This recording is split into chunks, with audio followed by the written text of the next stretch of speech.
Want to make your following list private on TikTok so people can't see who you follow? We are here to help. I'm Jessica, and in this video, I'll show you how to private your following list on TikTok.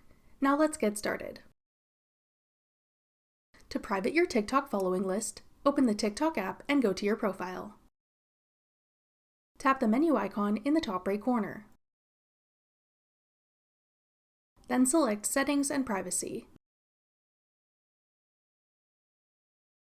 Select Privacy.